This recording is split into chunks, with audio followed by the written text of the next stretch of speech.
This episode is brought to you by DistroKid. DistroKid is the easiest way for musicians to get their music into all the platforms: Amazon, Apple, Tidal, TikTok, YouTube, Spotify, and more.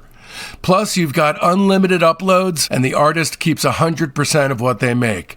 But what I love most about DistroKid is their app.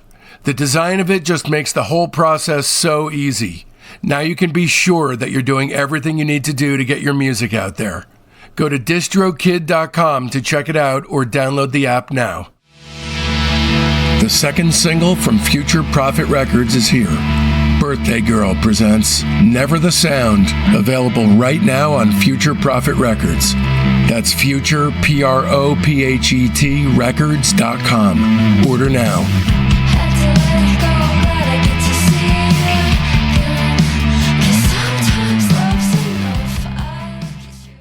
Tell me the origin of Potatoland. Before we get into the music of it, tell me the story of how in the fuck did this thing come to be? So it sounds to me like it came together as part of some strange acid fantasy that Randy had, where he tells a story about seeing Julia Child on TV with a plate full of potatoes, and she makes some comment about how they look like they all have little faces, and it like zooms in on the potatoes, and sure enough they do. And basically he just kind of plays out this fantasy to like an insane degree, and he comes up with those chants, "We are the potato face people." And like, this is, I think, one of the more bizarre aspects of psychedelia that people are less comfortable talking about, are these weird kind of intrusive thoughts that will go to the nth degree like this.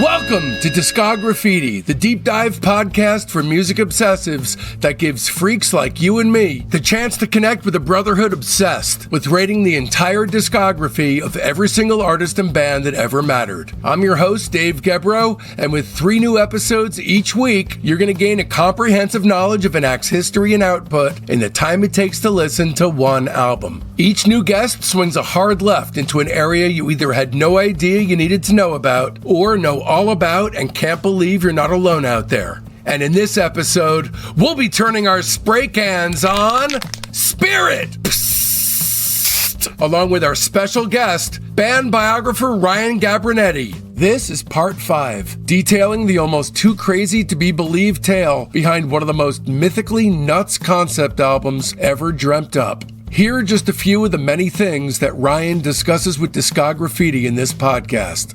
The origin of the Potatoland project, the massive public uprising that practically forced Randy California to exhume the project several years later, the 2019 Esoteric Recordings Potatoland box set that has to be one of the 10 most essential reissues of all time, the live radio shows during that era which Randy dared to play on LSD, and an in-depth deep dive on every song off Spirit's Adventures of Captain Copter and Commander Cassidy in Potatoland, the 1973 LP that was rejected by Epic Records. Coming up, we've got incredible deep dive series on Lenny Waronker, Love, Jefferson Airplane, and a hell of a lot more.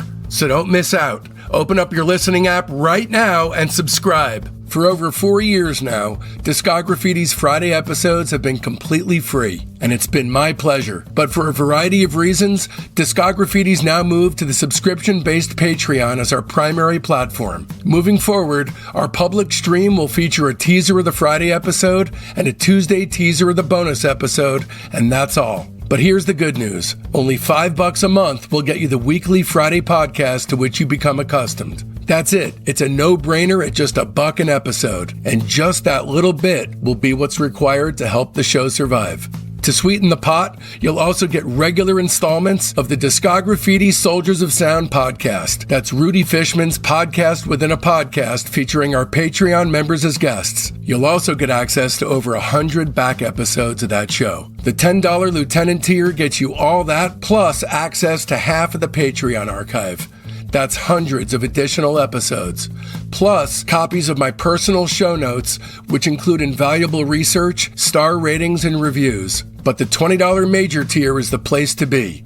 unless you can support the show on even higher tiers, which, if you can afford it, offers substantial perks, including advertising on the show and selecting the guests and artists I cover. With the major tier and above, you get it all. The Monday bonus episodes, aka the best stuff, the Friday show, the Soldiers of Sound podcast, plus access to the entire archive. That's many hundreds of Patreon episodes, an absolutely endless barrage of music entertainment, including 50 episodes of The Private Press with Paul Major, Rock Cousteau, Queasy Listening, and so much more. This tier will also be the only way to access the entire upcoming Spirit series, the entire Love series, the entire Lenny Waronker series, and the entire Jefferson Airplane series. Frankly, it'll keep you busy for the rest of your life. So support the podcast that's been supporting you for years. Discograffiti's calling, and it needs you. So don't risk feeling guilty by not giving. But enough of me yapping. Go on, subscribe now. Visit patreon.com/discograffiti and find the tier that's right for you. And away we go then.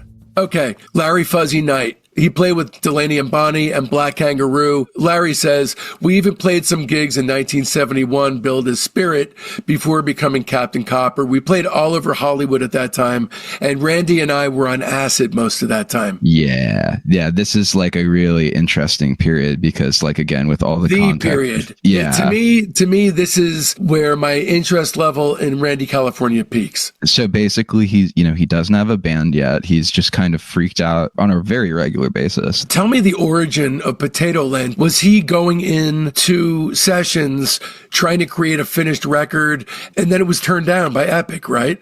Before we get into the music of it, tell me the story of how in the fuck did this thing come to be? So it sounds to me like it came together as part of some strange acid fantasy that Randy had, where he tells a story about seeing Julia Child on TV with a plate full of potatoes, and she makes some comment about how they look like they all have little faces, and it like zooms in on the potatoes, and sure enough they do. And basically he just kind of plays out this fantasy to like an insane degree, and he comes up with those chants, we are the potato face people. And like, this is, I think, one of the more bizarre aspects of psychedelia that people are less comfortable talking about, are these weird kind of intrusive thoughts that will go to the nth degree like this. Yeah. And for him to take that seriously. Did he talk with the record company about what was forthcoming? Him and Fuzzy and Cass made a demo tape. Like, they started to put the bones of it together that they sent to Epic. Epic was like, what the fuck is this? Like, they were hoping, I don't know what they were hoping for, but as a result of this like demo tape, I guess they canceled the contract. Okay. So it was supposed to be a follow up to Captain Copter originally. Okay. Yeah. Right. So it wasn't supposed to be a Spirit album. It was not supposed to be a Spirit album originally. The whole Captain Copter and when was it recorded? Was it recorded in 72? The original version that was taken around would have been like probably a little bit contemporaneous to Captain Copter, but most of it would have probably been after. So like late 72, early 73. And then, as we'll get to, it's like it got reworked many times. Right. Like, let's stay here though. So after this meeting with Epic, where they were just like, this is not commercial, whatever. And I think Randy knows this to a degree. But in 1973, they were booked in Europe as Spirit. This was the one where they didn't have the rights to the name, and they played all over the place. Let's stay in 72. I don't want to go to the tour yet. Yeah. Because there's so much stuff here. I just want to go in order here. Sure, yeah. Let's stay with the music first. So in case you have no idea what the fuck we're talking about because we're too excited, The Adventures of Captain Copper and Commander Cassidy in Potatoland is one of rock's most infamous lost albums. When I discovered it initially, I went through a period of such insane excitement that it even existed, that I could, just like you're hearing in my voice right now, I was so excited. This album represents exactly what I live for, which is to know that something like this, that somebody worked so hard to realize this, even if it is a demo, a glorified demo. And is it? Is this meant as a demo? Because it sounds okay. The original tape was sent as a sample. Like they were like, we want to complete this, and this is like kind of our basic idea. The version that wound up getting released in 1981 by Rhino is significantly reworked, and it got recorded at different times. But I mean, it was always intended to be a full-length album. From what I understand, several versions were pitched to Epic in '73. Yeah, and they rejected all of them. Right. So what is different, and how many versions? What was so different about from one to the other? You know, it's hard to say because those tapes aren't really readily available. I've been looking for ages for it. You know, the reason that I bring up I guess like sequentially to, there was more material that was written for Potatoland after this, because again, it turned into such a, it was a lost project for almost 10 years. Let's talk about for a second. Why was not part of the record? It's like, it's not even 2 minutes. Right. And it's after what was intended as the closer. Right. And yet that song is amazing. So maybe there's no answer to this. Maybe it's just shrouded in such a fog that there's no answer. But maybe it's best that we kind of go through. You want to talk about the concept of this record? Now, when we were talking about Sardonicus and the vague concept that's behind it, this is not a vague thing. No, this is not at all. This has spoken word interstitials. It has sound effects. It is fully fleshed out as a concept. I'm pulling out the comic book, which comes with the original record. No, they were very serious about this. Yeah. And I think, in part, it feels like a tour fantasy because like you have the thing of Randy and Ed, Captain Copter and Commander Cassidy, they're like driving along in their copter mobile and they spy a freeway exit that says Potatoland and like, let's check it out. It's like exit 27. It's exit 27. Now, outside of Boise, Idaho, there is an exit 27 that's out in this place called Caldwell. And I'm inclined to believe that this place might have actually existed, that they might have gone by and just, tour makes you crazy. Like it really makes you just, you're so bored and like you got to fill the space. And like I could imagine that a lot of this could have come from that kind of tour boredom of just fantasizing about different things. Like Turn to the Right, which I think is like probably one of the best songs on this whole thing. I think it's pretty early. Like it's probably pre-Potatoland and like I think it's, it might have even been pre-Spirit. It's like, My Friend, which could arguably be the best song on the entire record, is from 65. Yeah, definitely held on to a lot. This could have very well been part of why material was withheld from Captain Copter, because like it was also at the end right. It was at the end of his contract, so like he very well might have been just trying to get out of the it's very possible even that he delivered Potatoland as a like way to get out of his contract. That's interesting. Like, just like Metal Machine Music by Lou Reed, the idea of using a record to get out of a contract, that would be amazing, but also to put all that work into it. They were serious about it. That's why I kind of doubt that a little bit, but it could have been even subconscious. There were a few things that contributed to the mythology building around this. First is in 1973, the BBC DJ Bob Harris played a whole side on his show when Spirit toured Europe, and obviously Epic turning the record down, people would chatter just like the Beach Boys Smile during the same time period. That was after they got rejected. Yeah. Then in 1978, during Spirit's March UK tour, Randy California was presented with a huge petition with 5,000 signatures requesting the release of Potatoland. And there were also Release Potatoland buttons handed out at the band's Rainbow Theatre gig in London. And that was the inspiration to revisit it in 81, or at least to release the 81 version. But just before we get into the music itself, I just want to say that one of my favorite things that any record company has ever done is Esoteric Recordings released a 4-CD clamshell box set that gathers together everything involved with Potatoland. And it is, if you love music, if you don't have this, you're off your rocker. It's a mountain of stuff. There's so much. It's amazing. So CD1 is the original Potatoland with a bunch of great extras. CD2 is the 81 Potatoland with extras. Then CDs 3 and 4 has not only good material, but it has all the stuff that, when Fuzzy was describing those acid shows, It's those acid shows. It's Randy playing on acid. So there's one particular tape that was a radio show that they did, and it's That's the acid show, and Larry said that him and Randy dropped acid before they played, and that, I mean, you can you can hear it. It's there, it's in there. All right, that about does it. To hear the full episode, just visit patreon.com/discograffiti and either subscribe as a private or higher, or just purchase it as a one-off. If you are a fan of the show, please do one of those two to help ensure Discograffiti's continued existence.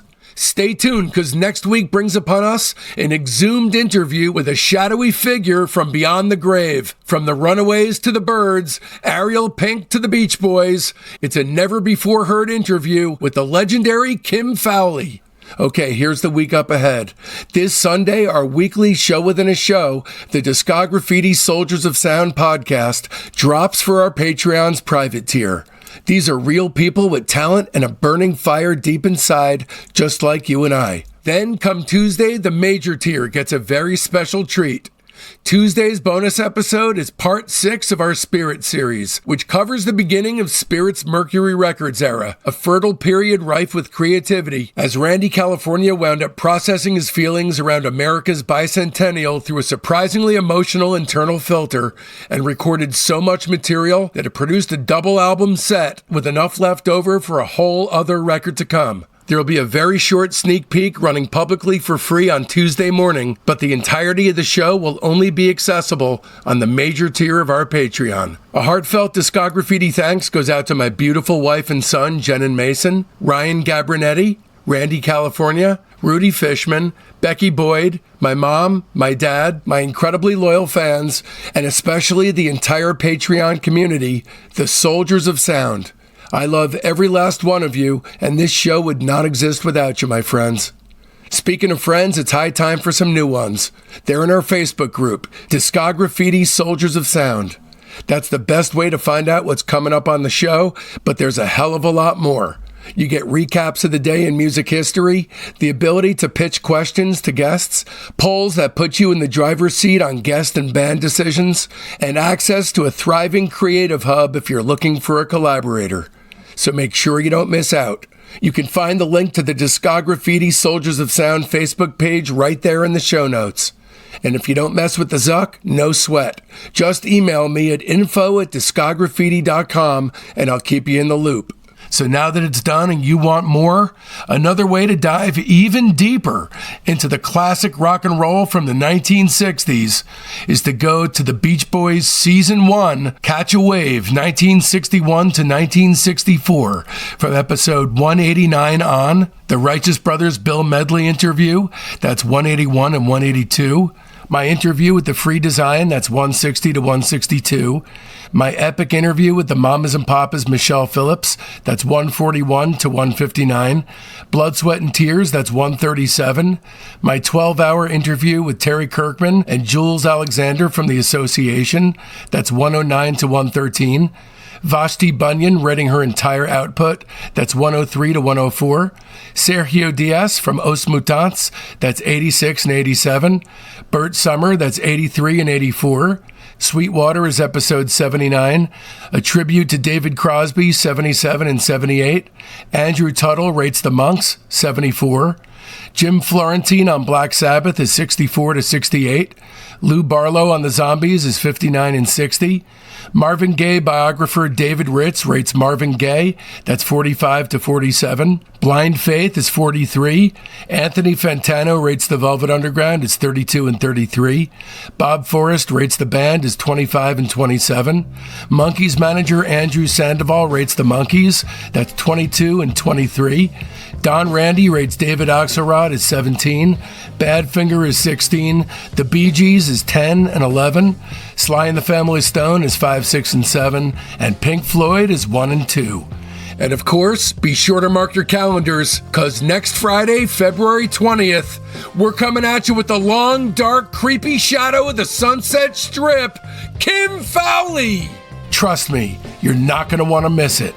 And so, from now till then, don't let our youth go to waste, lads and ladies. It's Discograffiti!